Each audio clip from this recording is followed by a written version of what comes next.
So, what financial surprises catch most women off guard? Honestly, it really depends because for a lot of women that I coach, they're high achieving, they're high six figures, or just in that six-figure range. And then so for a lot of them, sometimes the divorce is maybe not be as impactful because they have a decent sized income.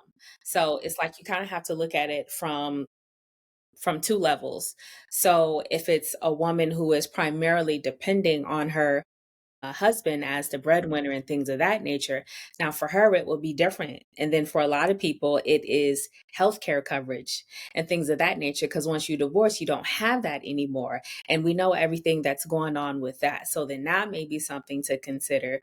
But then for if the woman is the primary breadwinner, then the question is, how are you using that additional income? Or were y'all just living this big lavish lifestyle and so now you have to scale back as far as what that looks like. So I say there's two sides of the coins for what that is. So one very well could be health insurance. You didn't really think about that. Sometimes your bank accounts, everything has to match.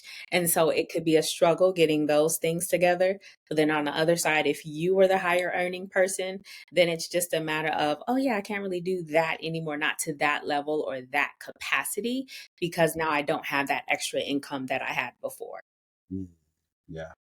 Yeah, because I had a question that I wanted to ask, and this just was not in my notes. Well, and I want to say this too, because I think I didn't give you a demographic Mhm. when we talking of these questions, right? And I think that I should have did that.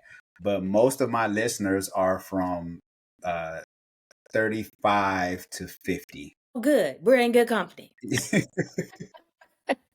Yeah, it's like in that age range. And so I don't know if that will maybe give you a little more clarity as far as with the answers. Um, you That's know, primarily my demographic. That's primarily the people that I attract. So, okay. Okay, that's what's up. So I want to ask you this then. Do you think more people, from your experience, do you think more people live above their means, or do you think most people are struggling because of the cost of living? you know, I think honestly, for a lot of us, I think for a lot of us, it is living beyond our means and just expecting a paycheck to be there. So, because we have the income, then we don't necessarily budget. We don't necessarily watch everything that's coming in and out because we're expecting a paycheck. The paycheck covers it. And so, to me, we're kind of spending blind. So, I don't even know if I would say necessarily we're spending beyond, we're just not paying attention. So we're Mm, very comfortable with what that is until you have situations like this. For instance, if you're a federal worker or your money comes from the government where you typically expect a check and now they're like, actually you're not getting one, then this is what brings to light, I need to watch what I'm doing here. I need to watch my spending. I need to watch these things. Now, our price is getting higher. Yeah, absolutely, they're getting higher, but honestly, and I would say again from my demographic, because usually these are people that are well into their careers. These are typically people that don't really struggle with finances per se. It's the fact that we've gotten comfortable and we just expect money to be there. We just expect a check week after week, and then everything is just gonna flow from there. So I'd say that we would suffer more from a lifestyle creep. So then, we get our promotion and then we decide to celebrate with a car, but the car was not equivalent to the promotion. But go ahead, So I think honestly, that's the biggest thing. yeah.